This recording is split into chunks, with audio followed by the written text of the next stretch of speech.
साल 1823। बेलरी जिले का एक गांव। एक बच्चा 5 साल का हुआ है तो घर में स्कूल आया है। गुरु भी और सारे विद्यार्थी भी। सब गणेश की मूर्ति के गोल घेरे में बैठे हैं। धूप जलती है, प्रार्थना होती है, बुद्धि मांगी जाती है। और फिर गुरु उस बच्चे की उंगली थामकर चावल के दानों पर उसकी जिंदगी का पहला अक्षर लिखवाता है। ये मैं नहीं गढ़ रहा, ये एक ब्रिटिश कलेक्टर की सरकारी चिट्ठी में दर्ज है।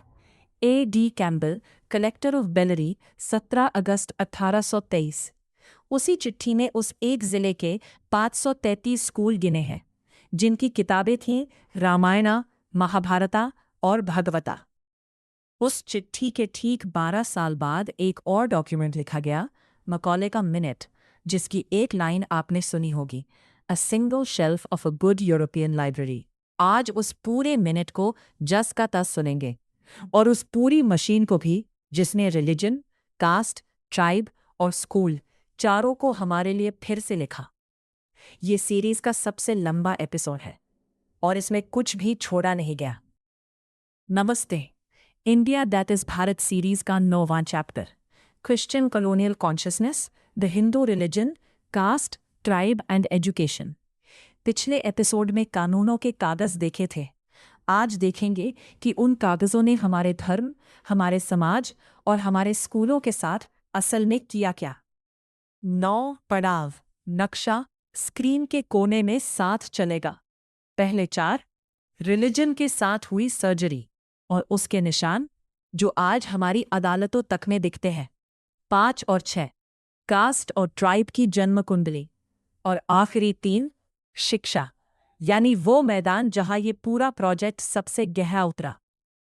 पड़ाव 1 और शुरुआत उस एक वाक्य से जो किताब के शब्दों में ब्रिटिश टॉलरेशन पॉलिसी का पूरा एसेंस तिथली पकड़ लेता है। डॉक्टर जेकॉब ड रूवर एपिसोड 6 में मिले थे अपनी मस्ट रीड किताब Europe, India and the limits of secularism में कराची के कलेक्टर और मैजिस्ट्रेट कैप्टन H.W. प्रीडी की 28 नवंबर 1943 की चिट्ठी कोट करते हैं। स्क्रीन पर है, हम सब रिलीजन्स को टॉलरेट करने के लिए बाध्य हैं, पर सपोर्ट मेरी समझ में सिर्फ अपने वाले को। यही वो डिस्टिंक्शन है, टॉलरेशन बनाम सपोर्ट। बर्दाश्त ऑर्गेनाइज्ड के फेथ सिस्टम्स के लिए, सहारा सिर्फ अपने क्रिश्चियनिटी के लिए। और पिछले एपिसोड में देख चुके हैं कि सपोर्ट का मतलब क्या था, कानून से बिशप्स, खजाने से चैपलिन्स। आज देखेंगे कि टॉलरेशन का मतलब क्या निकला, क्योंकि किताब कहती है कॉलोनाइजर की टॉलरेशन ने इंडिक ओईटी सिस्टम्स को अनछुआ नहीं छोड़ा, उन्हें अपने साँचे में ढाल दिया। अब वो मैकेनिज्म समझिए जो एपिसोड 6 से चला आ रहा है। कॉलोनाइजर ने इंडिक ओईटी सिस्टम्स को उसी एंटी क्लेरिकल पॉलिटिकल थियोलॉजी से अप्रोच किया जिससे प्रोटेस्टेंट रेफॉर्मेशन ने कैथोलिक चर्च और पोप को किया था। नतीजा, किताब के शब्दों में, पोप और कैथोलिक चर्च की जगह नफरत और परपेचुअल रिफॉर्म के नए ऑब्जेक्ट्स बने, ब्राह्मण्स, ब्राह्मणिज्म और ब्राह्मणिकल इंस्टीट्यूशंस। और चूंकि मंदिर प्रेडोमिनेंटली ब्राह्मणिकल इंस्टीट्यूशंस माने गए, यूरोप के प्री क्रिश्चियन पेगन मंदिरों के खिलाफ गढ़ा गया नैरेटिव हिंदू मंदिरों पर चला दिया गया। एग्जाम्पल सुनिए। सेक्रेड या कल्टिक प्रोस्टिट्यूशन का वो इल्ज़ाम जो शुरुआती क्रिश्चियंस ने यूरोप के पेगन मंदिरों को बदनाम करने के लिए इस्तेमाल किया था, वही भारत की देवादासी प्रैक्टिस पर एक्सटेंड हुआ, जिसका अंत उस प्रैक्टिस के लेजिस्लेटिव एबोलिशन में हुआ। पर गौर कीजिए, एबोलिशन के बाद भी टेम्पल प्रोस्टिट्यूशन का नैरेटिव चलता रहा, ताकि परसेप्शन मजबूत हो कि हिंदू रिलीजन इतना फंडामेंटली डिबॉच्ड, करप्ट और सेक्स ऑब्सेस्ड है कि उसके पूजा स्थल भी वेश्यालय है। साथ में ईवल ब्राह्मण का कैरिकेचर, तस्वीर ये बनी कि ब्राह्मणिकल रिलीजन के हुक्म पर औरतें टेम्पल प्रोस्टिट्यूट बनाई जा रही हैं। इसीलिए ब्रिटिश पार्लियामेंट की बहसों में ब्राह्मण्स और उनसे जुड़ी हर चीज़ के लिए, खासकर धर्मशास्त्र के लिए, हिकारत से प्रीस्ट क्राफ्ट शब्द चलता था। मकौले के मुंह से पिछले एपिसोड में सुन ही चुके हैं, और मनुस्मृति पर चार्ल्स ग्रैंट की राय जस की तस सुन लीजिए।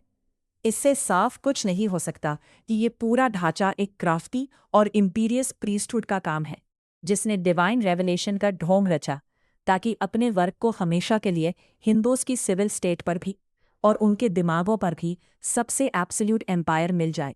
याद रखिए, यही ग्रांट अगले पड़ावों में शिक्षा नीति लिखता मिलेगा। पड़ाव 2, सर्जरी की डिटेल्स। डी रूवर का आर्ग्यूमेंट। ब्रिटिश टॉलरेशन जिस क्रिश्चियन फ्रेमवर्क में चली, उसने इंडिक ओईटी को रीस्ट्रक्चर करके क्रिश्चियन रिलीजन के सांचे में फिट कर दिया, और दुर्भाग्य से हिंदू रिफॉर्म आंदोलनों ने भी यही अपनाया। मतलब हिंदुइज्म के साथ डॉक्ट्राइनल और स्क्रिप्चरल बर्ताव, सिर्फ वही प्रैक्टिसेस टॉलरेट होंगी जो सेक्रेड टेक्स्ट से ट्रेस हो, बाकी सुपरस्टिशियस और इमोरल यानी स्टेट के दखल के लायक। आधार था प्रोटेस्टेंट यानी लॉकियन पोजीशन, कोर रिलीजियस प्रैक्टिसेस जिनमें स्टेट हाथ नहीं डालेगा, बनाम फॉल्स रिलीजन और रिलीजियस प्रैक्टिसेस के सिविल सेक्युलर पहलू। डे रूवर के शब्द स्क्रीन पर जस के तस हैं। इस क्रिश्चियन फ्रेमवर्क में सब आत्माओं की गॉड तक इक्वल पहुंच है, पर शैतान और उसके प्रीस्ट्स मासूम बिलीवर्स पर अपनी गढ़ी हुई बातें डिवाइन हुक्म बताकर थोपते हैं। तो सवाल ये बनता है, हिंदूज ने कौन से स्पेसिफिक कानूनों को गॉड का रेवलेशन समझने की गलती की है? डे रूवर लिखते हैं, this was the obsession of early colonial scholars. और आगे, कलोनियल सरकार और अदालतों ने रिलीजियस बनाम सेक्युलर बनाम आइडोलेट्रस का क्रिश्चियन भेद ऐसे इंट्रोड्यूस किया जैसे वो हिंदू रिलीजन के अंदर का भेद हो। कुछ प्रैक्टिसेस ट्रूली रिलीजियस मान ली गईं, बाकी रिलीजन में इलेजिटिमेट एडिशंस बनकर फॉल्स रिलीजन के हिडन रेल्म में धकेल दी गईं। कलोनियल लीगल सिस्टम ने ये कंसेप्चुअल ढांचा हिंदू ट्रेडिशंस में ट्रांसप्लांट कर दिया।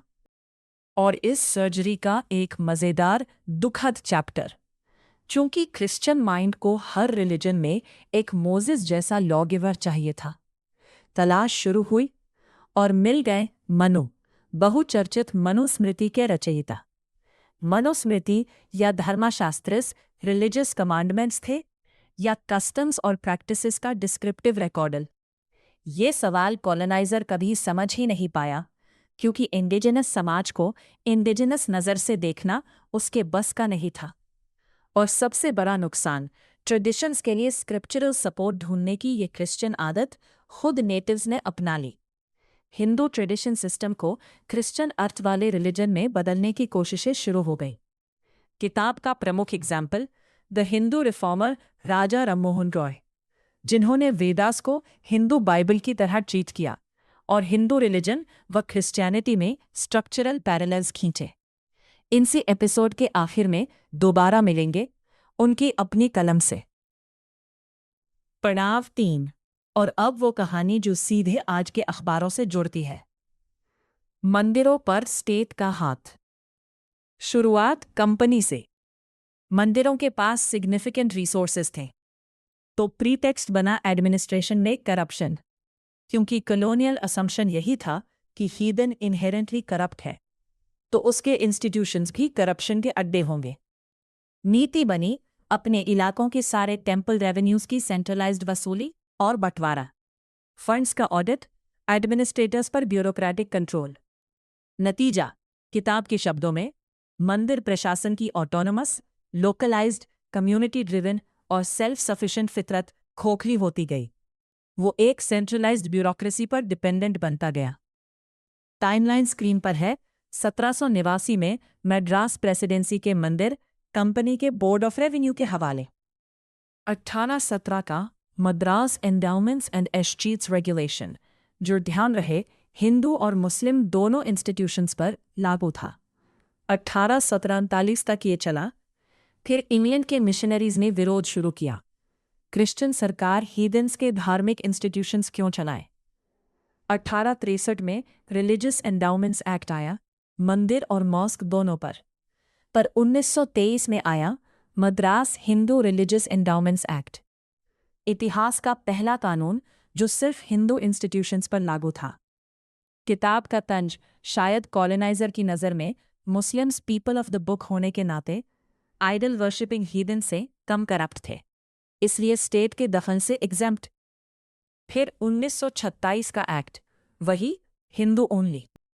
आज़ादी के बाद उडुपी के शिरूर मठ और चिदंबरम के नटराजा टेम्पल ने 1951 में इस फ्रेमवर्क को मद्रास हाईकोर्ट में चुनौती दी। बीच में मद्रास सरकार 1951 का नया HRCE एक्ट ले आई, फिर हिंदू ओनली। हाईकोर्ट ने सेंट्रल प्रोविजंस गिरा दिए। 1954 में सुप्रीम कोर्ट की 7 जज बेंच ने लैंडमार्क शिरूर मठ जजमेंट में बड़े हिस्से में उसे अपहोल्ड किया।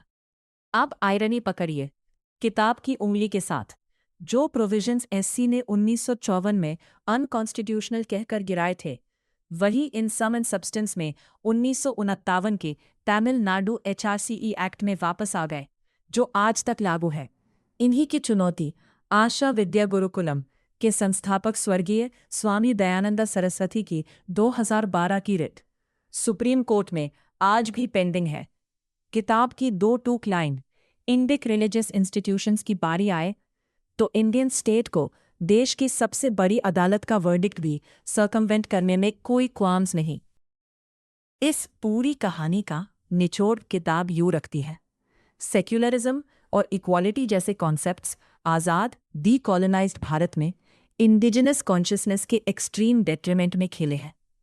यूरोप का क्रिश्चियन सेक्युलरिज्म अपने क्रिश्चियन इंस्टीट्यूशंस को स्टेट के दखल से बचाता है, और यहाँ कॉलोनाइजर की पॉलिसी से कंसिस्टेंसी भी नहीं रखी गई। उसने कम से कम अपने क्रिश्चियनिटी को प्राइमेसी दी थी। इंडियन स्टेट ने वही स्टेप मदरली रुख नेटिव कॉन्शियसनेस पर रखा। गिनती दर्ज कीजिए, कम से कम 15 हिंदू स्पेसिफिक लेजिस्लेशंस जो हिंदू इंस्टीट्यूशंस में स्टेट कंट्रोल और एंट्रेंचमेंट को इनेबल करती हैं। किताब की एक्सप्लेनेशन, इंडियन स्टेट ने वो कॉलोनियल अजम्पशन खुद अपना लिया कि हिंदू करप्ट, डिबॉच्ड और बैकवर्ड है, स्पेशली अगर ब्राह्मण हो, इसलिए उसके इंस्टीट्यूशंस को रिफॉर्म के लिए स्टेट के अंडर होना चाहिए। अब शिरूर मठ जजमेंट के अंदर चलिए, क्योंकि यही से निकला वो टेस्ट जो आज हर मंदिर मामले में गूंजता है। Essential religious practices ERP। पहले संविधान का ढांचा आर्टिकल 25(1) सबको कॉन्शियंस की आज़ादी और रिलीजन को प्रोफेस, प्रैक्टिस, प्रोपगेट करने का हक देता है, पर 25(2)A स्टेट को छूट देता है कि वो रिलीजियस प्रैक्टिस से जुड़ी इकोनॉमिक, फाइनेंशियल, पॉलिटिकल और अदर सेक्युलर एक्टिविटी को रेगुलेट करे। गौर कीजिए, रिलीजियस बनाम सेक्युलर का ठीक वही भेद जो क्रिश्चियन यानी लॉकियन फ्रेमवर्क का दिल है, आर्टिकल की भाषा में ही एम्बेडेड है। किताब के शब्द, मुझे इसे मियर कोइंसिडेंस कहकर खारिज करना एक्सीडिंगली डिफिकल्ट लगेगा। फ्रेमर्स की कॉन्शियसनेस का सवाल सीक्वल के लिए। 1954 में SC ने स्क्रीन पर जस का तस कहा, किसी रिलीजन का एसेंशियल हिस्सा क्या है, ये प्राइमरीली उस रिलीजन की अपनी डॉक्ट्रिन से तय होगा। भोग की खड़ी, सेरेमनीज, सीक्रेट टेक्स्ट का पाठ, अग्नि को आहुति, सब रिलीजन के मैटर्स हैं। इनमें पैसा खर्च होता है या प्रीस्ट की एम्प्लॉयमेंट होती है, इससे ये कमर्शियल नहीं हो जाते। यानी 25(2)A रिलीजियस प्रैक्टिसेस का नहीं, उनसे जुड़ी इकोनॉमिक, कमर्शियल, पॉलिटिकल एक्टिविटीज़ का रेगुलेशन है। यहाँ तक की कहानी ठीक ठाक है, पर फिर वो हुआ जिस पर किताब उंगली रखती है। बाद के जजमेंट्स में यही टेस्ट मॉर्फ हो गया।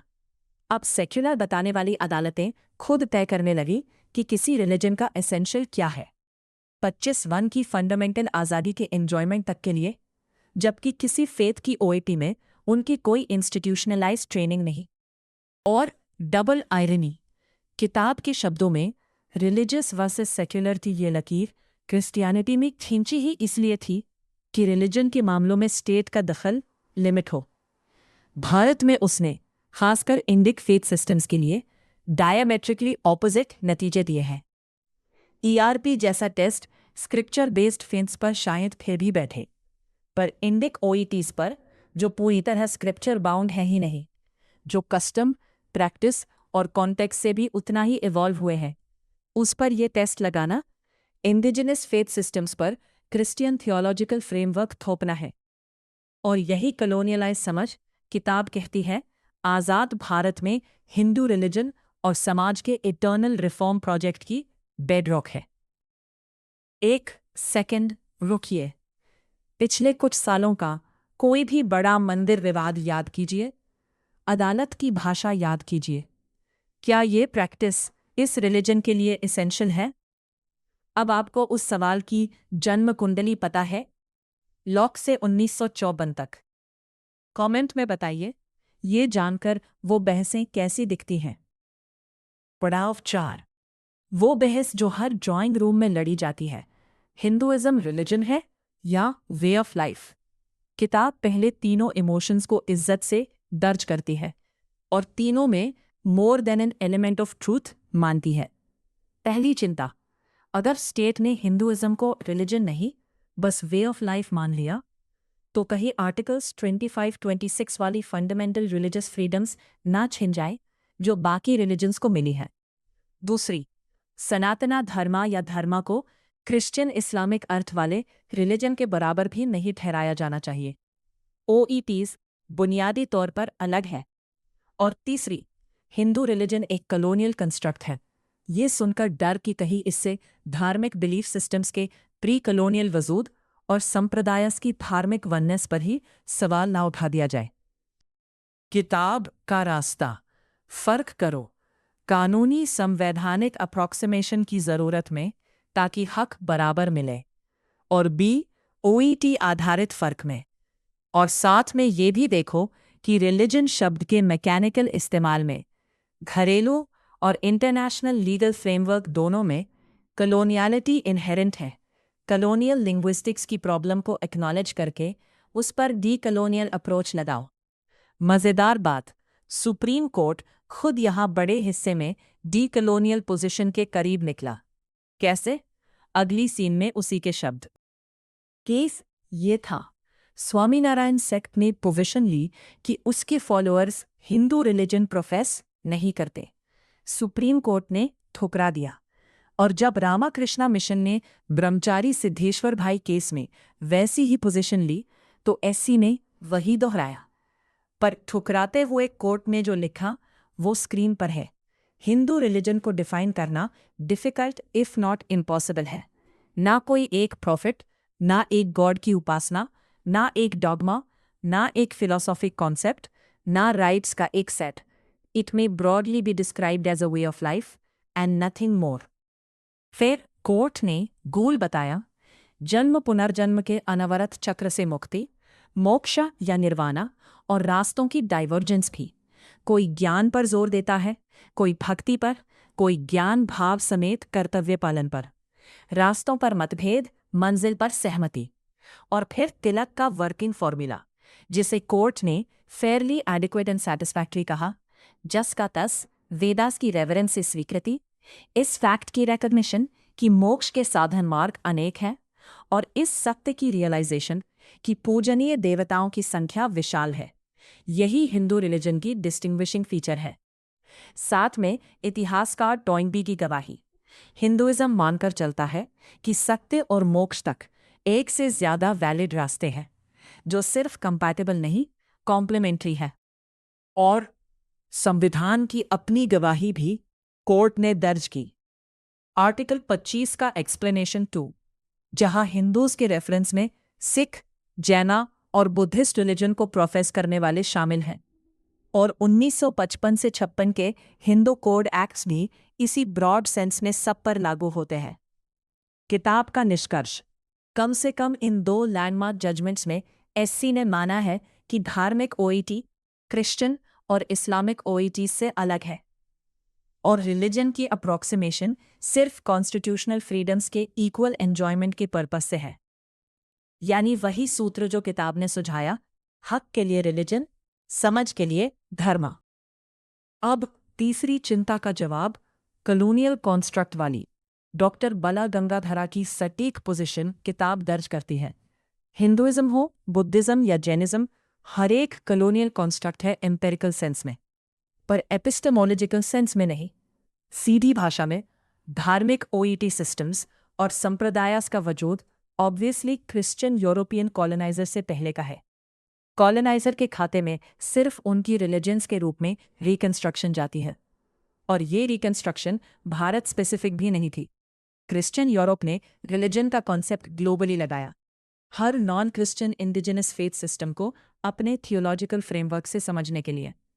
इससे सनातन धर्म की प्री कॉलोनियल एंटिक्विटी पर कोई आंच नहीं आती। और यहाँ डी कॉलोनियल स्कॉलर्स की गवाही भी जुड़ती है। नेल्सन माल्डोनाडो टोरेस, रिलीजन का वो कॉन्सेप्ट जो वेस्ट में स्कॉलर्स और आम लोग इस्तेमाल करते हैं, स्पेसिफिकली मॉडर्न है, इंपीरियलिज्म और कॉलोनियल एक्सपेंशन के कॉन्टेक्स्ट में गढ़ा हुआ। वो पोस्ट कॉलोनियल स्कूल की भी खबर लेते हैं। उसने सेक्युलर ऑथर्स, यूरोपियन और थर्ड वर्ल्ड को नेटिव प्रैक्टिशनर्स के ऊपर बिठाकर इसी को रीएनफोर्स किया। साइड स्पिवाक भाभा की छाया में 18वीं 19वीं सदी पर फोकस रहा और 15वीं 17वीं सदी की कॉलोनियलिटी, ऑक्सीडेंटलिज्म, अमेरिकैनिटी अनदेखी। एक और वजह किताब कहती है कि रिलीजन के क्रिटिकल रेल्म में D colonial approach post colonial से बेहतर क्यों है। और अब भाषा की वो परत जो सब कुछ समझा देती है। बला गंगहारा, डी रूवर और सैरा क्लेयर हाउट की रिसर्च कहती है क्रिश्चियन प्रेमिस ये थी कि रिलीजन हर कौम में होगा ही, क्योंकि गॉड ने क्रिएशन के वक्त ह्यूमैनिटी को रिलीजन गिफ्ट किया था। इसी थियोलॉजी से वो डिडक्शंस निकले जो आज हिस्टोरिकल फैक्ट्स बनकर घूमते हैं, जैसे Brahmins are the priests of Hinduism या Buddhism was a reform movement against Brahminism and its caste hierarchy. Episode 6 में यही बात प्रोटेस्टेंट सांचे की कॉपी पेस्ट के तौर पर सुनी थी। यहाँ उसका लिंग्विस्टिक इंजन खुलता है।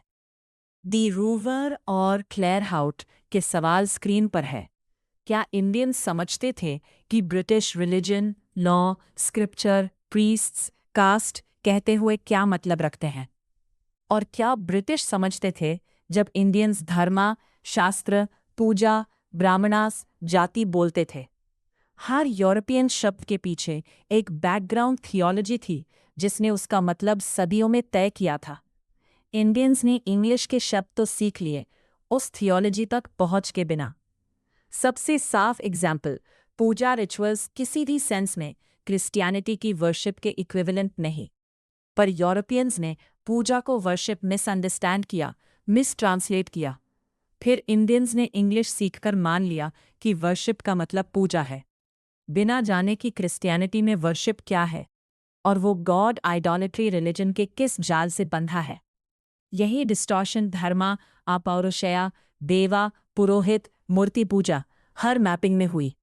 दो डिक्शनरीज आपस में बात कर रही थी और बीच का पुल थियोलॉजी का था, सिर्फ एक तरफ की।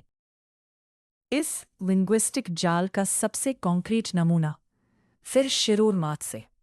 आर्टिकल 26 इंस्टीट्यूशनल ऑटोनॉमी देता है रिलीजियस डिनोमिनेशन को। तो डिनोमिनेशन है क्या? सुप्रीम कोर्ट ने धार्मिक इंस्टीट्यूशन के लिए संप्रदाय की इंडिक कमेंट्रीज नहीं देखी। ऑक्सफोर्ड डिक्शनरी खोली। A collection of individuals class together under the same name, a religious sect or body having a common faith and organization and designated by a distinctive name। किताब की परतें गिनिए। संविधान की भाषा coloniser की मातृभाषा है। 1950 की ऑक्सफोर्ड डिक्शनरी से क्रिश्चियन समझ के सिवा क्या मिलता? और डिनोमिनेशन का कॉन्सेप्ट ही प्रोटेस्टेंट रेफॉर्मेशन की सीधी पैदाइश है। कैथोलिसिज्म के बगल में लूथरनिज्म और कैल्विनिज्म की रिकॉग्निशन से निकला हुआ। और अब वो डिटेल जो कानून के छात्रों को भी चौंका देती है। मद्रास हाई कोर्ट ने 1951 में इसी केस में वेबस्टर डिक्शनरी देखी थी। कम से कम 7 डेफिनेशंस सेमीकोलन से अलग अलग, जिनमें ब्रॉड वाली भी थी। A collection of individuals class together under the same name. Supreme court की ऑक्सफोर्ड वाली डेफिनेशन में उन्हीं 2 हिस्सों को एक कोलन में जोड़ दिया और कोर्ट नैरो वाले सांचे से चिपक गया। किताब के शब्द this difference in punctuation has made a world of difference. जो सांप्रदायस इस क्रिश्चियन इंस्पायर्ड एस्ट में फिट नहीं बैठते, उनके आर्टिकल 26 के ग्रुप राइट्स ट्रंकेट हो गए। और लेखक जो सिविलाइजेशनल महत्व के मामलों में खुद सुप्रीम कोर्ट में पेश हुए हैं, लिखते हैं, मैंने फर्स्ट हैंड देखा है कि क्रिश्चियन फ्रेमवर्क के इस एप्लीकेशन से एक हिंदू संस्था को डिनोमिनेशनल स्टेटस और आर्टिकल 26 की फ्रीडम्स डिनाई हुई हैं। एक विराम चिन्ह और एक सभ्यता के हक। पड़ाव 4 की आखिरी परत कोडिफिकेशन। कॉलोनाइजर का एक और एटीट्यूड जो इंडियन स्टेट ने अपनाया, इंडिजिनस पर्सनल लॉज को कोडिफाई और सिस्टमेटाइज करके यूनिफॉर्म बनाना और प्रोसेस में उन्हें ऑसिफाई, पत्थर और सेंट्रलाइज कर देना। 1955-56 के हिंदू कोड कानून, Hindu marriage act, Hindu succession act, Hindu minority and guardianship act, Hindu adoptions and maintenance act. इसके केसेस इन पॉइंट। किताब कहती है जो स्टेट एक ऐसी सिविलाइजेशनल सोसाइटी पर प्रिसाइड करता है जो कॉन्टेक्स्ट, सब्जेक्टिविटी और कस्टम को वैल्यू देती है, उसने कस्टम के एवोल्यूशन का गला यूनिफॉर्मिटी, होमोजेनिटी और कोडिफिकेशन की वेदी पर घोंट दिया। एपिसोड 7 का मुखर्जी याद कीजिए। कानून सहमति की नेचुरल ग्रोथ है, फरमान नहीं। इसका सबसे पावरफुल विश्लेषण किताब डॉक्टर मधु किश्वर के आर्टिकल से लेती है। शब्द स्क्रीन पर हैं। रिफॉर्मर्स और इंग्लिश एजुकेटेड एलीट में यूनिफॉर्मिटी का फैसिनेशन था, नेशनल यूनिटी की गाड़ी के तौर पर।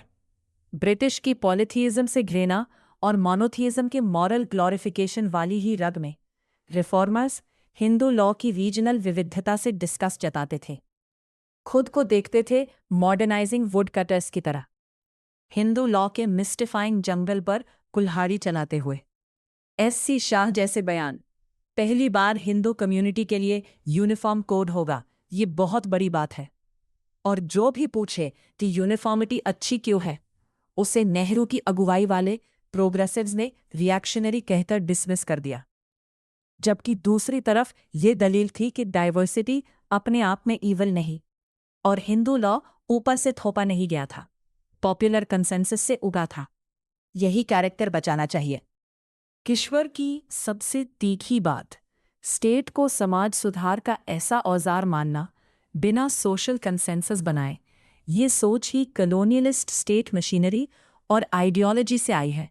इंग्लिश एजुकेटेड एलीट ने कॉलोनाइजर की ये आइडियोलॉजी फेथफुली इम्बाइब की। शारदा एक्ट जैसे इनैक्टमेंट्स कागजी शेर रहे और बैकवर्ड अनसिविलाइज्ड डीजेनरेट कह के इंडियन समाज के लिए कंटेम्प्ट सर्वव्यापी था। और गवाही में वो चुभने वाला वाक्य जो किश्वर डॉक्टर अंबेडकर का कोट करती हैं, जस का तस कुछ कम्युनिटीज़ को, जैसे हिंदू कम्युनिटी को रिफॉर्म की इतनी बुरी तरह ज़रूरत थी, it was a slum clearance. Episode 6 की याद दहानी ज़रूरी है। किताब की पोजीशन वही है। अंबेडकर की गवाहियाँ जहाँ डॉक्यूमेंटेड है वहाँ मानो और उनके व्यूज़ को भी डी कलोनियल फिल्टर से परखो, अनुभव नकारे बिना। यहाँ किताब वही फिल्टर लगा रही है। इस पूरे हिस्से का निचोड़ किताब एक पन के साथ रखती है। इंडिक कॉन्शियसनेस की रीशेपिंग में क्रिश्चियन यूरोपियन कोलोनियलिटी का मैनिफेस्ट हाथ, the hand of God so to speak. और फिर वो कंपैरिजन जो एपिसोड 6 से चला आ रहा है, अब पूरी शक्ल में दोनों कलोनियलिटीज़ नेटिव सोसाइटीज़ के लिए फॉल्स रिलीजन के कॉन्सेप्ट में यकीन रखती हैं। मिडिल ईस्टर्न उसे रूट एंड ब्रांच मिटाती है ओवर्ट सब्जुगेशन से। यूरोपियन पहले कन्वर्ट करने की कोशिश करती है, ना हो पाए तो दूसरे फेथ सिस्टम्स को अपना फ्रेमवर्क लगाकर सटली अपने इमेज में मोल्ड और रिकंस्ट्रक्ट कर देती है ताकि वो क्रिश्चियन कॉन्शियसनेस की लाइन में आ जाए। नतीजों का फर्क भी दोहराइए। पहले वाली की सीधी दिखती हुई अग्रेशन ने इंडिक कॉन्शियसनेस में फियर्स रेजिस्टेंस जगाई। दूसरी वाली की टॉलरेशन सेक्युलरिज्म वाली क्रिश्चियनाइजेशन ने नेटिव कॉन्शियसनेस को यूरोसेंट्रिक मॉडर्न ग्लोबल ऑर्डर में इंटीग्रेट कर लिया, जहां अपनी वे ऑफ लाइफ को अपनी शर्तों पर समझाना मुश्किल है और एंशिएंट, ट्रेडिशनल, कंजर्वेटिव जैसे लेबल्स मुफ्त मिलते हैं। और डी रोवर की डिसाइसिव बात, इंडिजिनस फेथ सिस्टम्स की इस क्रिश्चियन रिकंस्ट्रक्शन का मॉडल अब सेक्युलराइज हो चुका है। नाम है सेक्युलरिज्म, जिसमें एक साफ रिलीजियस स्क्रिप्चरल ओरिजिन वाला फ्रेमवर्क सब सोसाइटीज़ के लिए यूनिवर्सल हो जाएगा प्रोजेक्ट होता है। साथ में किताब का दर्दनाक पोस्टस्क्रिप्ट, प्रोटेस्टेंट एंटी क्लेरिकलिज्म की ब्राह्मण नफरत आज नेटिव समाज के एक बड़े हिस्से की अपनी नफरत बन चुकी है। लेफ्ट, राइट या सेंटर, लेबल कोई भी हो, और अपनी ही सब आइडेंटिटी से कलोनियल वर्जन्स पर खड़ी ये साझा नफरत कलोनियलिटी एट वर्क का प्रूफ है। किताब आगाह भी करती है, इस ऑब्जर्वेशन पर एड होमिनिन और कास्ट बेस्ड एपिथेट्स आएंगे, और वो आना ही पॉइंट को प्रूव कर देगा। पड़ाव 5, कैस्ट। पहले शब्द की जन्म कुंडली कैस्टा पोर्चुगीज लेकर आए हिंदू सोशल स्ट्रक्चर को डिस्क्राइब करने के लिए। ब्रिटिश ने उसे इंस्टीट्यूशनलाइज किया, भारत में एक एथनोग्राफिक स्टेट यानी नाप जोख और खानेबंदी वाला राज खड़ा करके। ये सब चार्ट करती है निकोलस बी डर्क्स की किताब castes of mind, colonialism and the making of modern India. और यहाँ लेखक की केयरफुल पोजीशन फिर दर्ज कीजिए। वो डर्क्स के सब व्यूज से फुली अग्री नहीं करते। लर्नर की हैसियत से अग्रीमेंट सिर्फ सेंट्रल थीसिस तक लिमिट करते हैं। वो थीसिस स्क्रीन पर जस की तस है। पहले डर्क्स की वो ऑब्जर्वेशन जो बहस के दोनों किनारों को पकड़ती है, जेम्स मिल से हर्बर्ट रिजली तक, हेगल से वेबर, घुरिये से श्रीनिवास, डुमॉन्ट से मैरियट, रामास्वामी नायकर से एम्बेडकर, गांधी से नेहरू। कमेंटेटर्स की एक एक्स्ट्रॉर्डिनरी रेंज मानती आई है कि कास्ट सराहा जाए या धिक्कारा somehow fundamental to Indian civilisation है। डर्क्स का जवाब नहीं, कास्ट जैसा हम आज जानते हैं एंशंट इंडिया का कोई अनचेंज सर्वाइवल नहीं, कोई कोर सिविलाइजेशनल वैल्यू नहीं, अ मॉडर्न फिनोमिनन है। इंडिया और वेस्टर्न कॉलोनियल रूल की हिस्टोरिकल मुठभेड़ की स्पेसिफिकली पैदाइश। और न्यूआंस भी जस का तस, क्योंकि यही इस थीसिस को सीरियस बना पाए। डर्क्स कहते हैं मतलब ये नहीं कि टू क्लेवर ब्रिटिश ने कास्ट को यूं ही इन्वेंट कर लिया। मतलब ये है कि ब्रिटिश राज के अंदर कास्ट एक सिंगल टर्म बन गया, इंडिया की विविध सोशल पहचानों, कम्युनिटीज और ऑर्गेनाइजेशंस को एक्सप्रेस करने, ऑर्गेनाइज करने और सबसे ऊपर सिस्टमटाइज करने में सक्षम। 200 साल की कॉलोनियल मॉडर्निटी की कॉन्क्रीट मुठभेड़ का नतीजा। इन शॉर्ट, उनके शब्द, colonialism made caste what it is today. Colonialism ने कास्ट को वो बनाया जो वो आज है। अब वो सवाल जो डर्क्स की किताब की जान है, ब्रिटिश को भारत के समाज की जानकारी देता कौन था? जवाब, मिशनरीज। डर्क्स अनइक्विवोकली और एक्सटेंसिवली दिखाते हैं कि क्रिश्चियन मिशनरीज ब्रिटिश कॉलोनाइजर के गो टू एथनोग्राफर्स थे, और कास्ट सिस्टम को, खासकर ब्राह्मण्स को, वो भारत के क्रिश्चियनाइजेशन की सबसे बड़ी रुकावट मानते थे। Star example French Catholic missionary एबे डुबोis। 1816 की किताब हिंदू सोसाइटी के कैरेक्टर, मैनर्स और कस्टम्स पर, जो कास्ट पर मोस्ट कॉम्प्रिहेंसिव अथॉरिटी मानी गई। इतनी कि मद्रास सरकार ने उससे किताब का कॉपीराइट एक फॉर्चून देकर खरीदा, जो सालों तक उसकी रेगुलर पेंशन बना। और तब के मद्रास गवर्नर विलियम बेंटिंक, जी वही बेंटिंक, ने डुबोis के काम पर एफ्यूसिव प्रेज बरसाई। डर्क्स के शब्द जस के तस। डुबोis ने ब्रिटिश शासकों को एंथ्रोपोलॉजिकल सर्विस दी, पर जैसा हर मिशनरी पर्सपेक्टिव के साथ था, social worlds were crossed in order to convert souls. समाज की दहलीजें आत्माएं जीतने के लिए लांघी गई। मच अर्ली कॉलोनियल एथनोग्राफी था ही मिशनरीज की लिखी हुई, जो इंडियन सोसाइटी को ब्रिटिश ऑफिशियल से ज्यादा करीब से देखते थे, पर अपने प्राइमरी कंसर्न क्रिश्चियन कन्वर्शन के रिश्ते से। यानी जो लेंस हमारे समाज की साइंटिफिक गिनती कर रहा था, वो पहले से तय कर चुका था कि गिनती का मकसद क्या है। और इस मिशनरी एथनोग्राफी की प्रोडक्शंस गिनिए।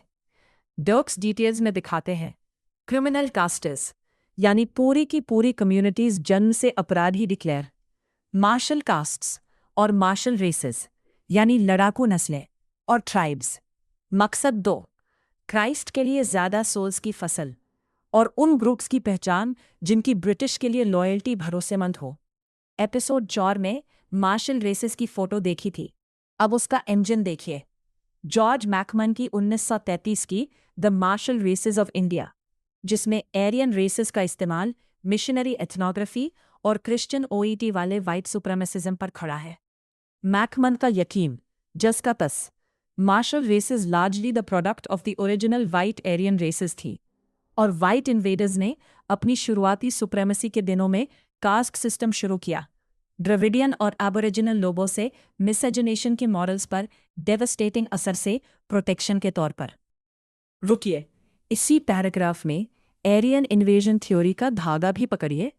एपिसोड 7 में किताब ने कहा था एआईटी को कॉलोनाइजर के रेस ड्रिवन दिमाग की कॉलोनियल इन्वेंशन के तौर पर। चैप्टर 9 में ब्रीफली देखेंगे। ये वही जगह है कास्ट की रेशियल कहानी और एआईटी एक ही वाइट सुप्रेमेसिस्ट वर्कशॉप के प्रोडक्ट्स हैं। और आखिरी नाम मिशनरी रॉबर्ट कॉर्डवेल, जिसने डर्क्स के शब्दों में विरुलेंट एंटी ब्राह्मणिज्म को हवा दी और इसीलिए द्रविडियन मूवमेंट के इतिहास की एक एक्स्ट्रॉर्डिनरी फिगर बना। दक्षिण की आज की राजनीति से इन धागों की रेलेवेंस, किताब कहती है, सेल्फ एविडेंट है। इसीलिए लेखक अर्ज करते हैं कास्ट पर राय बनाने से पहले डर्क्स को पढ़िए और आज की कास्ट परसेप्शंस में बैठी डीप सीटेड कॉलोनियलिटी को पहचानिए। पड़ाव 6, दूसरा खाना, ट्राइब। यहाँ किताब 2 स्कॉलर्स को मस्ट रीड कहती है।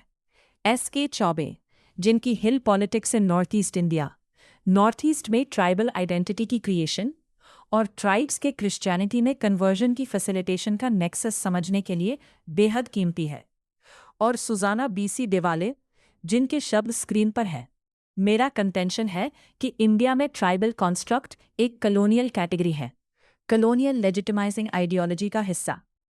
उसका काम था जीती हुई आबादियों को कैटलॉग करना, कंट्रोल की पॉलिसीज बनाना और उन्हें कॉलोनियल सिस्टम में खपाना।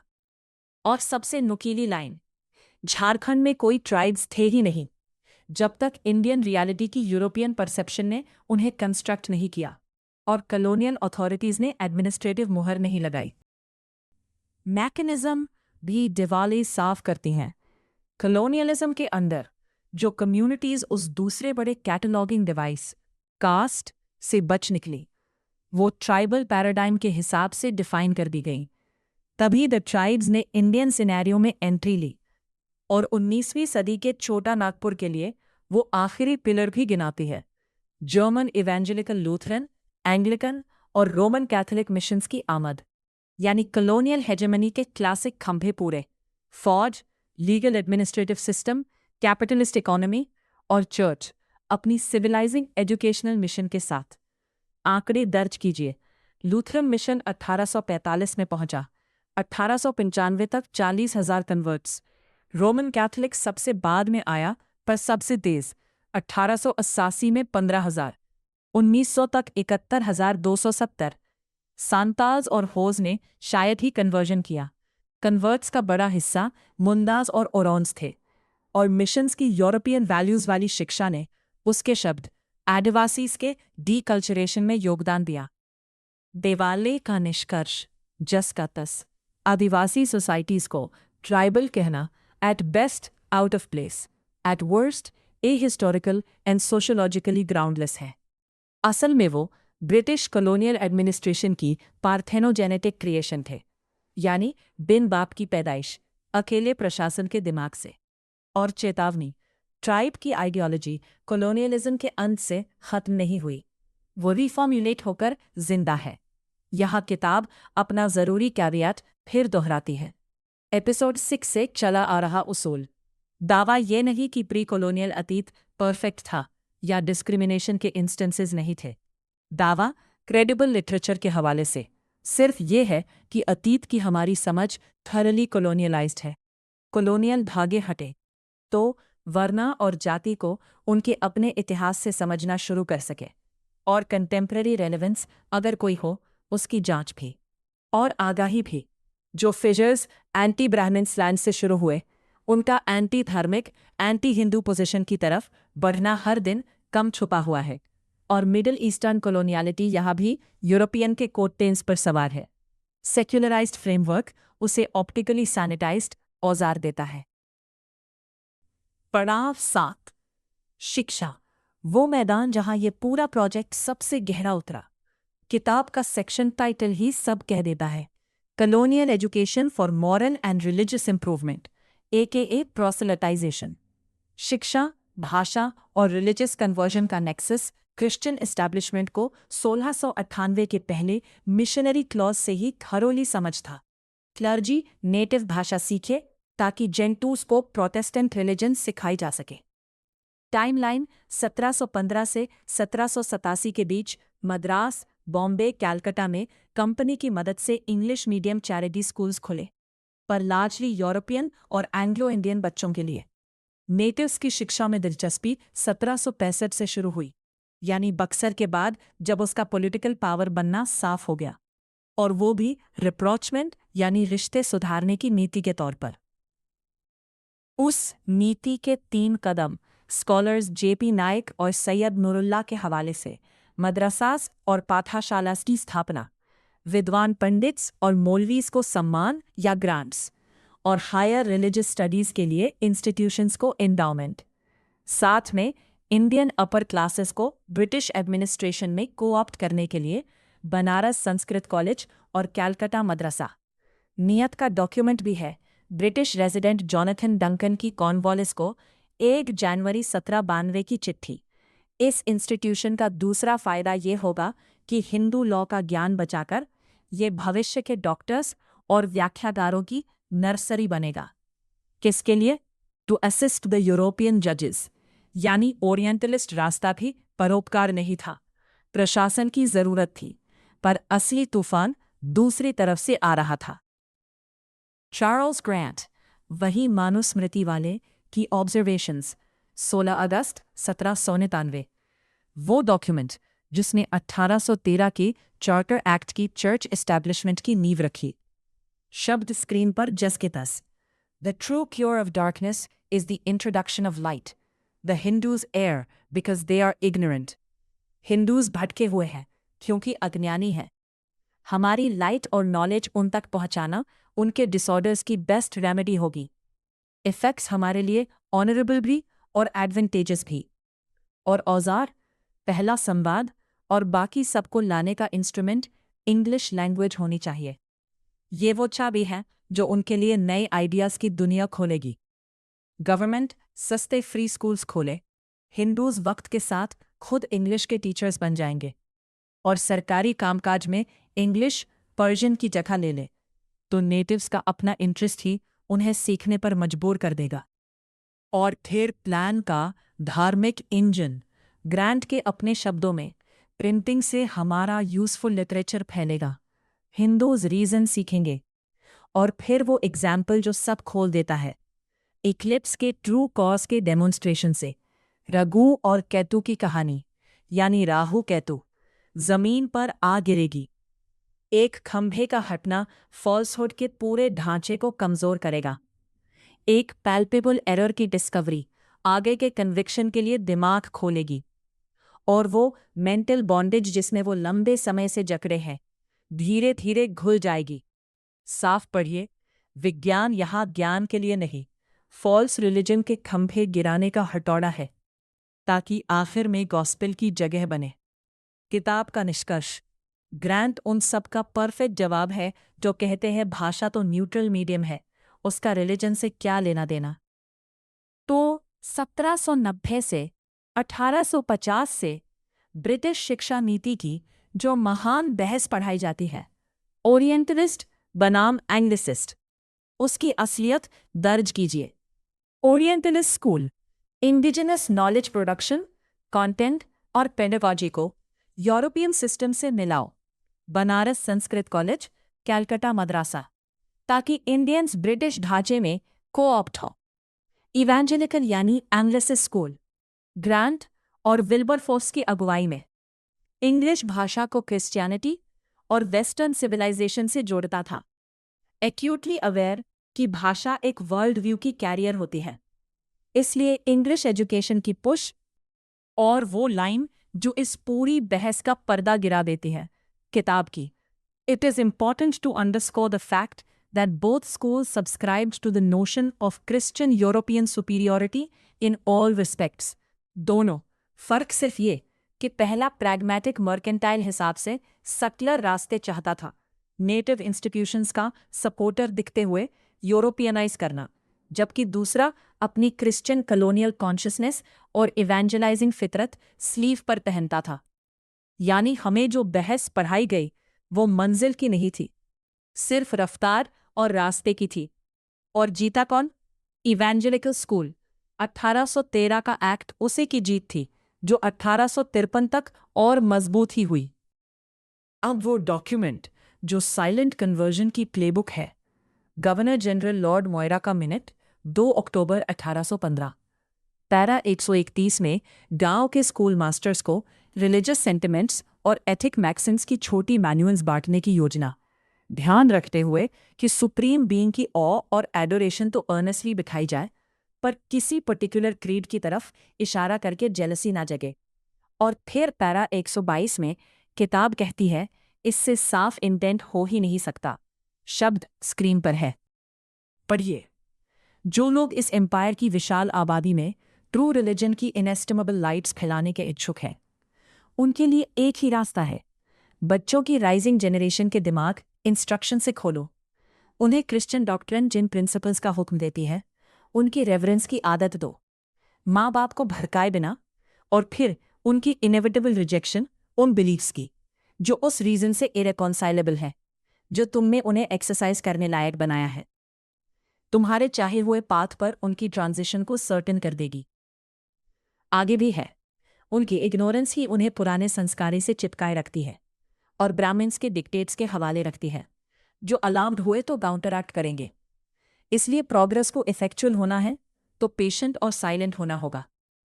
किताब का सवाल, और मैं इसे वैसे ही आगे रख रहा हूं, क्या ये कहना अनफेयर होगा कि क्रिश्चियन एजुकेशन के इस स्टेटेड ऑब्जेक्ट को सिग्निफिकेंट हद तक हासिल कर लिया गया है? किताब कहती है, पाठक खुद निष्कर्ष निकाले, मैं बस पहले हाथ का मटेरियल रखता जाऊंगा। जुलाई 1823 में कमेटी फॉर पब्लिक इंस्ट्रक्शन बनी और उसी महीने एडमिनिस्ट्रेटर होल्ट मैकेंजी का नोट, लेबरिंग क्लासेस सिर्फ क्रिश्चियन स्कीम में ही सच में एजुकेटेड हो सकती हैं, और यूरोपियंस का असर तभी है जब नेटिव कम्युनिटी की इन्फ्लुएंशियल क्लासेस को इस्तेमाल किया जाए, क्योंकि जो लर्निंग उसका मास्टर डिस्पाइस करता है उसे सर्वेंट कीमती नहीं मानेगा। और अब लौटिए हुक वाली चिट्ठी पर। Collector A.D. कैम्बल, बेलरी, 17 अगस्त 1823, क्योंकि ये उस दुनिया की आखिरी ऑफिशियल तस्वीरों में से है जिसे मिटाया जाना था। जिले की आबादी 9,47,885, स्कूल 530, बाकी 782, जिनमें एक हिंदू, 292 और 400 बच्चों की भाषाओं की गिनती है। भाषाओं की गिनती सुनिए, तेलुगु में 282, जिनमें 6,398 हिंदू, 213 मुस्लिम और 60 बच्चियां। भाषाओं की गिनती सुनिए, तेलुगु में 226 स्कूल, कर्नाटका में 235, महाराठा 23, पर्शियन 30, तमिल चौरा बोला 2001 और इंग्लिश में 1। साथ में 23 जगह है जहां संस्कृत में हिंदू साइंसेस पढ़ाई जाती थी, थियोलॉजी, एस्ट्रोनॉमी, लॉजिक और लॉ, और सब वर्गों की साझा किताबें, रामायणम, महाभारता, भागवता, साथ में हर कम्युनिटी की अपनी अपनी पोथियां भी, और मनोरंजन के लिए पंचतंत्र। उसी चिट्ठी में वो 5 साल वाला इनिशिएशन है जो आपने शुरू में सुना, गणेश के आगे चावल पर पहला अक्षर। हाँ, कैम्बल कमियां भी गिनाता है। डिक्शनरीज, ग्रामर्स जैसी ज़रूरी किताबें मैन्यूस्क्रिप्ट की कीमत और मास्टर्स की गरीबी से दुर्लभ थी और नकलों में गलतियां भरी थीं। किताब का पॉइंट ये परफेक्शन नहीं है, पॉइंट ये है कम से कम 1823 तक, यानी 2 सदी भी नहीं हुई, इंडिजिनस कॉन्शियसनेस और एपिस्टेमोलॉजी मिडिल ईस्टर्न कॉलोनियलिटी की 12 सदियों की जेनोसाइडल मुहिमों को झेलकर भी जिंदा थी, और उसके बाद के 200 सालों में यूरोपियन कॉलोनियलिटी वो कर गई जो 1200 साल की तलवार नहीं कर पाई थी। कैसे? अगले 2 पड़ाव उसी कैसे के हैं। एक सेकेंड रुकिए, और ये होमवर्क वाला सवाल है। अपने घर के सबसे बुजुर्ग से पूछिए, उनकी पढ़ाई या उनके माँ बाप की किस चीज से शुरू हुई थी? कोई रिचुअल, पार्टी पूजन, अक्षर आरंभ, विद्यारंभ? कितनी पीढ़ी पहले तक वो दुनिया आपके अपने घर में जिंदा थी? कमेंट में लिखिए।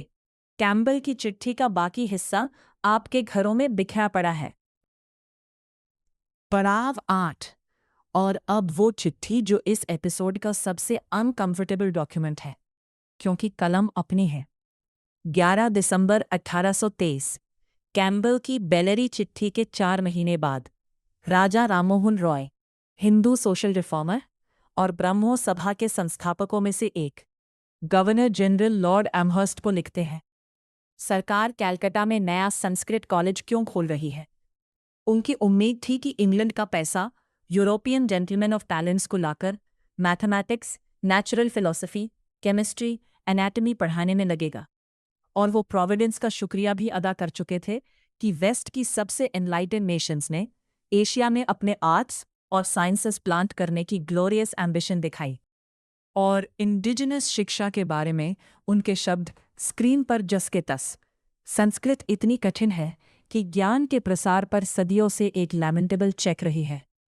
नया कॉलेज बस ग्रामेटिकल नाइसिटीज और मेटाफिजिकल डिस्टिंक्शन से दिमाग ला देगा, जो रखने वाले के लिए या समाज के लिए किसी प्रैक्टिकल यूज की नहीं। विद्यार्थी वो सीखेंगे जो 2000 साल पहले जाना जा चुका था। वेदांता की शिक्षाएं, वेन एंड एम्प्टी सब्टिलिटीज। मीमांसा से क्या फायदा? ये जानकर कि किन मंत्रों से बकरे का वध पाप मुक्त होता है। नाया की स्पेकुलेशन से कौन सा इंप्रूवमेंट?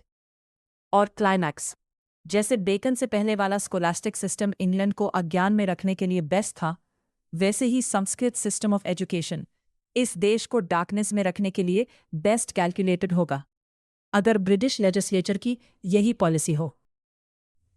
किताब इस चिट्ठी से 2 सबक निकालती है, बिना कैरेक्टर असैसिनेशन के, पर बिना रियायत भी। एक, रॉय की ब्रह्मो मूवमेंट वाली क्रिश्चियनाइज्ड हिंदू रिलीजन, वेदास बतौर बाइबल और यूजफुल नॉलेज पर उनके ये व्यूज एक ही कॉलोनियलिटी की कंसिस्टेंसी है। 2, और बड़ा वाला, डॉक्टर बालागंगाधारा की 2 वे कॉलोनियलिटी याद कीजिए। कॉलोनाइजर की भूमिका के साथ कॉलोनाइज्ड की भूमिका भी दर्ज होनी चाहिए। रॉय की चिट्ठी उस भूमिका का टेक्स्ट बुक एग्जाम्पल है, और किताब का कंटेम्पररी डंक। आज पॉपुलर डिस्कोर्स में मकौले का मिनट तो सबको याद है, पर कॉलोनियल दौर के हिंदू सोशल रिफॉर्मर्स की ये भूमिका शायद ही कोई जानता, मानता या जांचता है। ये अतीत पर इल्जाम की फैड नहीं, कॉलोनियल कॉन्शियसनेस के असर की पहचान है। वो रिफॉर्मर्स अपनी पोजीशंस में इवेंजेलिकल स्कूल के कहीं ज्यादा करीब थे।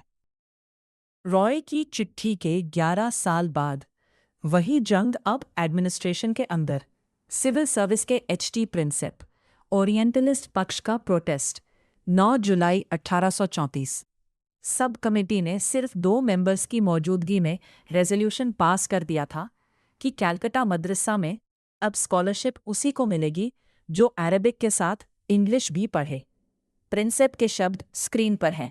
ये रेजोल्यूशन टिका तो अरबिक लिटरेचर के रिवाइवल के लिए स्पेसिफिकली एंडाउड संस्था, a mere seminary for the teaching of English, बन जाएगी। ये nothing less than a breach of trust है। अगला कदम प्रोफेसर्स की तनख्वाह है, इंग्लिश टीचर्स को देना होगा, और फिर अरबिक और पर्शियन को डेड एंड डैम्ड वोट कर दिया जाएगा। उसने रेजिग्नेशन तक की धमकी दी। इस प्रोटेस्ट का जवाब जो आया, वो इतिहास का शायद सबसे मशहूर ब्यूरोक्रेटिक डॉक्यूमेंट है। पड़ाव 9। 2 फरवरी 1835, थॉमस बैबिंगटन मैकॉले, अब काउंसिल ऑफ इंडिया का मेंबर, वो मिनट लिखता है जिसकी एक लाइन हर इंडियन ने सुनी है, पर किताब पूरा एक्सट्रैक्ट रखती है और लेखक की वजह भी दर्ज है, ताकि कोई ये ना कह सके कि मैं प्राइमरी सोर्स में वारंटेड से ज्यादा पढ़ रहा हूं। Material speaks for itself. तो हम भी वही करेंगे। पहले वो लाइन उसके अपने कॉन्टेक्स्ट में। मैकॉले लिखता है, I have no knowledge of either Sanskrit और अरबिक, पर मैंने ट्रांसलेशंस पढ़ी हैं, जानकारों से बात की है। मैं ओरिएंटल लर्निंग की कीमत खुद ओरिएंटलिस्ट्स के भाव पर लेने को तैयार हूं। मुझे उनमें से एक भी ऐसा नहीं मिला जो इनकार कर सके कि एक अच्छी यूरोपियन लाइब्रेरी की एक सिंगल शेल्फ इंडिया और अरेबिया के पूरे नेटिव लिटरेचर के बराबर थी। उसकी कानूनी दलील भी सुनिए, क्योंकि निशाना 1813 के एक्ट की वही सेक्शन 43 थी। 1 लाख रुपए लिटरेचर के रिवाइवल और लर्नेड नेटिव्स के एनकरेजमेंट के लिए। मकौले ने पूछा, लिटरेचर से पार्लियामेंट का मतलब सिर्फ अरबिक संस्कृत क्यों माना जाए? क्या लर्नेड नेटिव की उपाधि उससे नहीं मिल सकती जो मिल्टन की पोएट्री, लॉक की मेटाफिजिक्स और न्यूटन की फिजिक्स से फेमिलियर हो, बजाय उसके जिसने हिंदूज की सेक्रेड बुक्स में कोसा ग्रास के सारे यूजेस पढ़े हों? साथ में इजिप्ट की एनालॉजी, क्या हायरोग्लिफिक्स और बिल्लियों प्यास की पूजा की रिचुअल पढ़ाई जाए? और वो कुख्यात गिनती, हम ऐसी हिस्ट्री पढ़ाएं जिसमें 30-30 फीट ऊंचे राजा और 30-30 हजार साल के राज हों। Geography made of seas of treacle and seas of butter, घी और शीरे के समुद्रों वाला भूगोल। ऐसी मेडिसिन जो इंग्लिश घोड़े के डॉक्टर को शर्मिंदा कर दे। ऐसी एस्ट्रोनॉमी जिस पर इंग्लिश बोर्डिंग स्कूल की लड़कियां हंस पड़े। और मार्केट वाली दलील, लोगों को चावल खाने के पैसे नहीं देने पड़ते, तो संस्कृत अरेबिक पढ़ने के स्टाइपेंड क्यों? सबूत में उसने संस्कृत कॉलेज के एक्स स्टूडेंट्स की वो पिटिशन लहराई जिसमें 12 साल मुफ्त पढ़े विद्यार्थी रोजगार ना मिलने पर सरकार से गुहार कर रहे थे, और तंज किया, ये पहले पिटिशनर्स हैं जो मुफ्त एजुकेट किए जाने का कॉम्पनसेशन मांग रहे हैं। उन्होंने जिंदगी के बेस्ट ईयर्स वो सीखने में गवाए जो ना रोटी दिलाता है ना इज्जत। किताब का जवाब यही दर्ज कर लीजिए, क्योंकि यही असली चीरफाड़ है। कॉलोनाइजर ने कभी नहीं पूछा कि क्रिश्चियन स्क्रिप्चर की ट्रेनिंग की मार्केट यूटिलिटी क्या थी।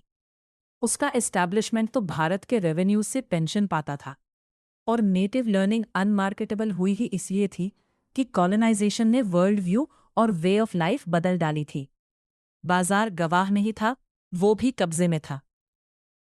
अब मिनट का धार्मिक बिल, पैरा 31, जहां न्यूट्रलिटी का मुखौटा फिसलता है। संस्कृत अरेबिक को सेक्रेड बुक्स की भाषाएं होने के नाते एनकरेजमेंट की दलील पर मकौले लिखता है, ब्रिटिश गवर्नमेंट का ड्यूटी बेशक रिलीजियस सवालों पर not only tolerant but neutral रहना है, पर ऐसी लिटरेचर को एनकरेज करना जो एडमिटेड रूप से कम इंट्रिंसिक वैल्यू की है, सिर्फ इसलिए कि वो सबसे इंपॉर्टेंट सब्जेक्ट्स पर सबसे सीरियस एरर्स सिखाती है, रीजन मोरालिटी या उसी न्यूट्रलिटी से रेकंसाइलेबल नहीं। और फिर वो वाक्य जो पूरे प्रोजेक्ट का सार है, स्क्रीन पर जस का तस, we are to teach false history, false astronomy, false medicine because we find them in company with a false religion. क्या हम फॉल्स इतिहास, फॉल्स खगोल शास्त्र, फॉल्स चिकित्सा इसलिए पढ़ाएं कि वो एक फॉल्स रिलीजन की संगत में मिलते हैं? फॉल्स रिलीजन ये शब्द उसके हैं, मिशनरी का नहीं। और पैरा 34 से वो वाक्य जिसने अगली 2 सदियां डिजाइन कर दी, हमारे सीमित साधनों से पूरी जनता को एजुकेट करना इम्पॉसिबल है। हमें फिलहाल पूरी कोशिश करनी चाहिए एक ऐसा क्लास बनाने की जो हमारे और उन लाखों के बीच जिन पर हम राज करते हैं इंटरप्रेटर्स का काम करे। अ class of persons Indian in blood and colour but English in tests, in opinions, in morals and in intellect. खून और रंग से इंडियन, पर रुचियों, विचारों, मॉरल्स और इंटेलेक्ट से इंग्लिश। इस क्लास पर छोड़ देंगे कि वो वर्नैक्युलर बोलियों को रिफाइन करे और धीरे धीरे जनता तक नॉलेज पहुंचाने लायक बनाए। और अंत में वही मकौले अंदाज धमकी, मौजूदा सिस्टम चला तो कमेटी की चेयर से इस्तीफा, क्योंकि मौजूदा बोर्ड यूजलेस नहीं, पॉजिटिवली नॉक्शस है। पब्लिक पैसे की बर्बादी, absurd history, absurd metaphysics, absurd physics, absurd theology को आर्टिफिशियल एनकरेजमेंट। जवाब में गवर्नर जनरल विलियम बेंटिंक ने 5 शब्द लिखे, give my entire concurrence to the sentiments expressed in this minute. और 7 मार्च 1835 के रेजोल्यूशन ने उसे नीति बना दिया। 4 सूत्र, ब्रिटिश गवर्नमेंट का ग्रेट ऑब्जेक्ट अब नेटिव्स में यूरोपियन लिटरेचर और साइंस का प्रमोशन होगा। शिक्षा के सारे funds best employed on English education alone. Native colleges बंद तो नहीं होंगे, पर नए स्टूडेंट्स को स्टाइपेंड नहीं, ओरिएंटल किताबों की प्रिंटिंग पर 1 पैसा नहीं, और बची हुई पूरी रकम इंग्लिश मीडियम से इंग्लिश लिटरेचर और साइंस पढ़ाने पर। 1829 में ऑकलैंड का कॉम्प्रोमाइज आया जरूर। ओरिएंटल कॉलेजेस को फंड्स बढ़े, पर नाइक और नुरुल्ला की गवाही में इवेंजेलिकल स्कूल की तीनों बुनियादी पोजीशंस मान ली गई थी। संस्कृत अरबिक से सिर्फ partial and imperfect results. Principal aim English के मीडियम से यूरोपियन शिक्षा, और सरकारी कोशिशें अपर क्लासेस तक लिमिटेड, जिनकी कल्चर नीचे फिल्टर होगी। इस आखिरी सूत्र का नाम भी इतिहास में दर्ज है, डाउनवर्ड फिल्ट्रेशन थ्योरी, जो कम से कम 1870 तक ब्रिटिश नीति रही। मकॉली का इंटरप्रेटर्स का क्लास बाकायदा पॉलिसी बन चुका था। तो इस पूरे चैप्टर का निचोड़ रिलीजन, कास्ट, ट्राइब और एजुकेशन पर, प्राइमरी सोर्सेज और स्कॉलरशिप दोनों के बल पर कम से कम 1853 तक क्रिश्चियन यूरोपियन कॉलोनाइजर की नीयत एक ऐसा पॉलिटिको लीगल और सोशल ढांचा खड़ा करने की थी जो नेटिव समाज के हर पहलू में क्रिश्चियन कॉलोनियल कॉन्शियसनेस के फैलाव में मदद करे। और इससे किताब का ऑपरेटिंग रूल निकलता है। इसे घर ले जाइए। आज की किसी भी बहस में रिलीजन हो, कास्ट, ट्राइब हो, एजुकेशन हो, पहला कदम ये जांच होनी चाहिए कि उसमें कॉलोनियल असम्पशंस और कॉलोनियल कॉन्शियसनेस का असर कितना है। ये एक्सरसाइज ना हो तो मान लीजिए कि बातचीत क्रिश्चियन कॉलोनियल फ्रेमवर्क के अंदर और नेटिव ओईटी के क्रिश्चियन कॉलोनियलाइज्ड वर्जन्स पर हो रही है। और आखिर में उस तसल्ली का जवाब जो हम सब कभी न कभी महसूस करते हैं, कॉलोनाइजर की पूरी कोशिश के बावजूद भारत कन्वर्ट तो नहीं हुआ। किताब ऑप्टिमिज्म की जगह समझती है न्यू वर्ल्ड के बड़े हिस्से क्रिश्चियन हो गए, हम नहीं। पर air on the side of caution करते हुए सिविलाइजेशनल विजिलेंस की पॉलिसी रखती है, 2 वजहों से। एक, जब इंडियन स्टेट और कोलोनियलाइज्ड नेटिव दोनों सेक्युलराइज्ड क्रिश्चियन फ्रेमवर्क को बैज ऑफ ऑनर की तरह पहनते हों, तो भारत कन्वर्ट ना भी हो, इंडिक ओईटी सिस्टम्स का पूरी तरह क्रिश्चियनाइज्ड हो जाना इक्वली बैड, शायद वर्स है। 2, कन्वेंशनल प्रोसेलिटाइजेशन ने भारत के बड़े हिस्सों को इंडिक कॉन्शियसनेस से एलियनेट किया ही है, बल्कि एक सिग्निफिकेंट क्रॉस सेक्शन को उसके खिलाफ खड़ा कर दिया है। इसलिए मैं उस पेपर आइडेंटिटी से बहुत तसल्ली नहीं लूंगा जब native Indic consciousness colonial consciousness की परतों के नीचे दबी हो। डी कॉलोनियल ऑप्शन इसीलिए ऑप्शन नहीं, एग्जिस्टेंशियल इम्पेरेटिव है। और चूंकि कॉन्स्टिट्यूशन को सेक्युलर डॉक्यूमेंट बताकर आगे बढ़ाया जाता है बिना उसे कॉलोनियलिटी के लिए जांचे, किताब कहती है उस डॉक्यूमेंट और उसके एंटीसीडेंट्स का डीकॉलोनियल इवैल्यूएशन अब और टाले बिना होना चाहिए, क्योंकि कॉन्स्टिट्यूशन एक मल्टीप्लायर है, इंडिक कॉन्शियसनेस के पक्ष में भी चल सकता है और उसकी कीमत पर भी। चलते चलते दोनों तस्वीरें साथ रखिए। 1823 गणेश के घेरे में बैठा 5 साल का बच्चा गुरु की उंगली थामे चावल पर पहला अक्षर लिखता हुआ। एक जिले में 533 school. 1835 A class of persons Indian in blood and color, but English in tastes, in opinions, in morals and in intellect. 12 साल का फासला। हम उस बच्चे के भी वंशज हैं और उस क्लास के भी। सवाल सिर्फ ये है कि वारिस किसके बनेंगे। आज के एपिसोड से 3 चीजें घर ले जाइए। ईआरपी से लेकर टेम्पल कानूनों तक अदालत की भाषा में लॉक बैठा है तो बहस उसकी शर्तों पर मत लड़िए। कास्ट और ट्राइब दोनों खाने कॉलोनाइजर की फाइलिंग के हैं, वरना जाति का इतिहास समझना है तो पहले कॉलोनियल धागे अलग कीजिए। और शिक्षा, ग्रैंड से मकौले तक भाषा कभी न्यूट्रल मीडियम नहीं थी। जो किताब में है वही यहाँ था, कोट्स 10 के 10, सोर्स और तारीख समेत। और इसी के साथ सेक्शन 2 सिविलाइजेशन पूरा हुआ। अगले एपिसोड से इस किताब का आखिरी सेक्शन शुरू होता है, constitution, chapter 10, coloniality, civilization and constitution. 1858 का वो मोड़ जब कंपनी से क्राउन ने कमान ली, टॉलरेशन सेक्युलरिज्म बना या बना भी नहीं, और भारत का सफर एक संविधान की तरफ मुड़ा। सब्सक्राइब कीजिए, बेल दबाइए, क्योंकि अब कहानी उस किताब तक पहुंच रही है जिसके नाम पर ये पूरी सीरीज है।